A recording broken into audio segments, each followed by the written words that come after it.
গভীর রাতে গুরুদাসপুরে অগ্নিকাণ্ডে মা মেয়ের মর্মান্তিক মৃত্যুর খবরে শোকের ছায়া নেমেছে পুরো এলাকায়। নাটোরের গুরুদাসপুর উপজেলার ধারাবাড়িশা ইউনিয়নের ঝাউপাড়া বিন্নাবাড়ি এলাকায় ভয়াবহ অগ্নিকাণ্ডে মা মেয়ের মর্মান্তিক মৃত্যু হয়েছে। সোমবার ৯ ফেব্রুয়ারি ভোররাত আনুমানিক ৩টা ৪০ মিনিটে ওই এলাকার মন্তার বসতবাড়িতে এ অগ্নিকাণ্ডের ঘটনা ঘটে। নিহতরা হলেন মন্তার ছেলে রান্টুর স্ত্রী আতিয়া ২৩ বছর এবং তার ১ বছর বয়সী কন্যা রওজা। অগ্নিকাণ্ডের পর ঘটনাস্থল থেকে তাদের মরদেহ উদ্ধার করা হয়। বর্তমানে মরদেহ দুটি পরিবারের হেফাজতে রয়েছে। এ ঘটনায় আইনগত ব্যবস্থা গ্রহণের প্রক্রিয়া চলমান রয়েছে বলে জানিয়েছে পুলিশ। এ অগ্নিকাণ্ডে মন্তার স্ত্রী মর্জিনা মনিকা গুরুতর দগ্ধ হন। তাকে তাৎক্ষণিকভাবে রাজশাহী মেডিকেল কলেজ হাসপাতালে ভর্তি করা হয়েছে।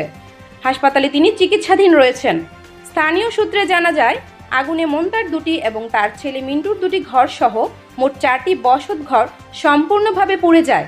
এছাড়া ঘরের আসবাবপত্র, পার্শ্ববর্তী এলাকার একটি মুদি দোকান এবং 12টি ছাগল আগুনে দগ্ধ হয়ে মারা গেছে। এ ঘটনায় ক্ষয়ক্ষতির পরিমাণ আনুমানিক 10 থেকে 15 লাখ টাকা বলে ধারণা করা হচ্ছে। এ ঘটনায় এলাকায় শোকের ছায়া নেমে এসেছে। নিহতদের পরিবারের সদস্যদের মাঝে চলছে আজহারি। এলাকাবাসী জানান, প্রাথমিকভাবে ধারণা করা হচ্ছে বৈদ্যুতিক শর্ট সার্কিট থেকে আগুনের সূত্রপাত হয়েছে। পুলিশি তদন্ত শেষে এ বিষয়ে আমরা বিস্তারিত জানতে পারব।